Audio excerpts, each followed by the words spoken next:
Welcome back once again. I was going to do the three name thing, but again, I can't think of three. You guys. Hey guys, do you like pizza? Anyway, we're going to read more Neckbeard stories. Again, from our friend. Uber Awesome. Beardcel update. And entering the nest. Oh, you better strap the fuck in. I get the impression this is going to get weird. Hey, it's your boy. It's actually written like that. Sorry for not posting an update in so long. In all honesty, I was just really lazy about it. So, good news. Beardcel is finally out of my life. After a long week of his parents arguing and trying to figure it out, Beardcel is now living with some relatives and Bang Dung. I hope I said that right. Funnily enough, same place as my stalker. So if she lowers her standards, she'd be the right girl for him.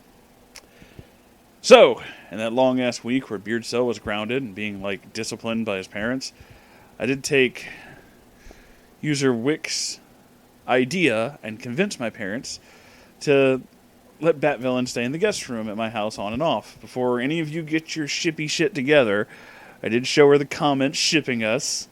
She found them funny, but it ain't happening. Because this isn't the neckbeardy drama Isn't it the neckbeardy drama that you're here for? There's some tidbits in the following paragraph. Story takes place last Sunday. People ship you guys? You're like real people, though. That's weird. Do you guys ship me? Ship me with Dan Avedon. Tell him you did it, too. Oh my god, he's so cute. Anyway, Beardcel's room. So when Beardcel moved out, he didn't really sort his shit, and his parents were going to mail him essentials like textbooks and clothes. He's no longer allowed to have a computer, TV, or video game console. Fortunately, that means he left his room a mess and didn't take anything but some clothes, while his parents mailed him anything he missed. So, of course, Batvillain and I did the responsible thing and decided to snoop around in there out of curiosity. I mean, the Beard's gone. But he could still give us our last news story. First thing I noticed is how cramped his room is. Beardcel's family is a very big house, and it's not that his room was small. It's that there was so much crap on the floor that the room felt small. I think I know where this is going. There was trash everywhere. Napkins, dirty plates that had mold on them, candy wrappers, dirty laundry and tissues that I refused to think about. And oh my god, the smell. Ever been to a public restroom? His room made that smell pleasant. Oh yeah, I knew this was coming. I actually had to go get a can of air freshener and basically go crazy with it to get the smell to disappear. The walls were lined with anime posters ranging from the normal stuff to BNHA. What? Hold on. BNHA. The fuck is this? Oh, some anime. I thought it was something different. Whatever. Don't care. To some downright weird shit that seemed mostly pornographic. Well, we all saw that coming. And so it was at this point that I realized how dark the room was. At first I assumed this was because Beardcel took a room without windows until I saw one of the posters, shining, and then it hit me. This fuckhead was so obsessed with his anime, he actually covered up all the windows. I don't know why I found this so shocking, but I did, and I just kind of stood there staring in confusion for a while until Batvillain called me over to look at Beardcel's laptop. I'm pretty nosy, and his laptop wasn't password protected, so, after carefully wiping down the keyboard, Batvillain and I decided to snoop around. Oh, this is where shit's gonna get weird, I just know it. Once you get into somebody's computer. The first thing I check is his search history. And good God, this kid had a problem. Most of his search history is stuff like snuff porn, blackmail porn, incest. Oh, who fucking knew that was coming? Google searches for stuff like convince a girl to sleep with you, seduce a girl, how to blackmail. Some porn that would probably put me on a watch list for just mentioning it. And an ungodly amount of Facebook links to various girls' profiles, including some of my friends on this list somehow. Ew. Here's the most legitimately, fucked up thing. There was one Facebook link that kept popping up every so often, and when I clicked it, it was a photo of Bat-Villain in a swimsuit. This fucker was rubbing it out to his own sister. I fucking knew it. I fucking knew it. I fucking knew it. Ugh. After that, I just decided we need to close tab, and when I saw his desktop, it was very unassuming, and one could be forgiven for thinking it was a new computer based on how bland it looked, except there was one folder labeled Documents. Well, it's not conspicuous at all. I opened it, and good lord, the amount of hentai that's in there. Like, there were subfolders and shit. It was at this point that Bat-Villain shut down the laptop, and we moved on. Next, we moved to his closet, because there's bound to be something in there that'd be interesting. So far, it's normal shit, like nerdy clothes, graphic tees, and one fedora that looks like it rarely gets used. At the bottom, there were some plastic tubs that were starting to get discolored and were filled with old clothes, but there's one thing that caught Bat-Villain's eye. A small upside-down black box at the bottom, she said, looked fucky. That's going to be one of my new favorite phrases. That box looks a bit fucky.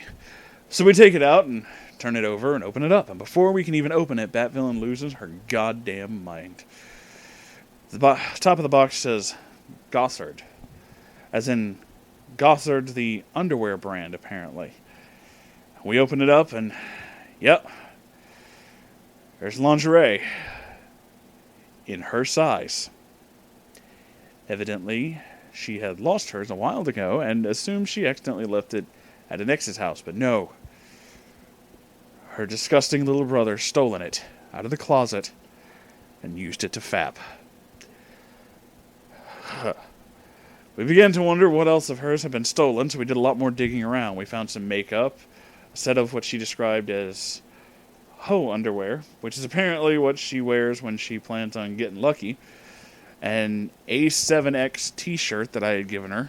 The store had to buy one, get one, so I gave her the second one. There's only one place left to check. The bed. Any self-respecting woman's worst nightmare. He had a double bed, and one side was always covered in old clothes, so we checked out the pile. Most of it was just Beardcel shit, except for 2 bras that apparently belonged to a friend that had slept over when Bat-Villain a couple of weeks ago. And under the bed, we found a bunch of lolly and shota hentai. Oh, God. Some lube that I didn't even pick up. And a diary. The diary seemed to consist of him complaining about how slutty women are and how he couldn't get laid. And that was the most I could read, anyway. Most of it was in Basa with really bad handwriting, so I could barely make out most of it. After that, I decided that for the sake of my own sanity, I need to stop digging around in this room. Bat-Villain agreed, and we just decided to stay in her room and play video games for the rest of the day.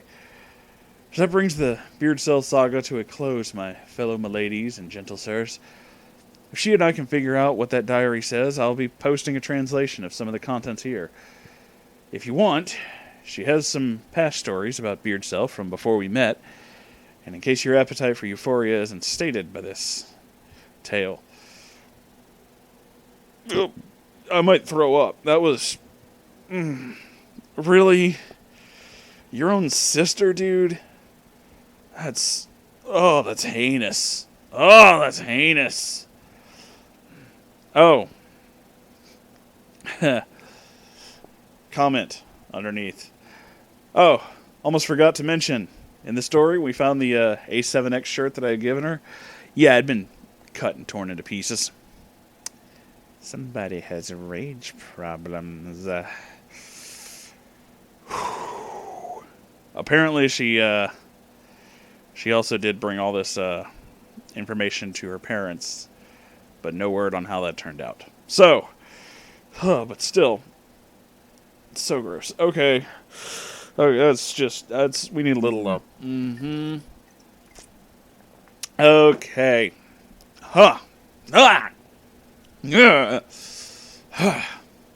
I'm sorry you had to hear that, but thank you for watching. I don't want to give you the standard YouTube outro because nobody could enjoy that. So, if you like me, do the things. Also Patreon. No. No. I think I need to lay down. Bye.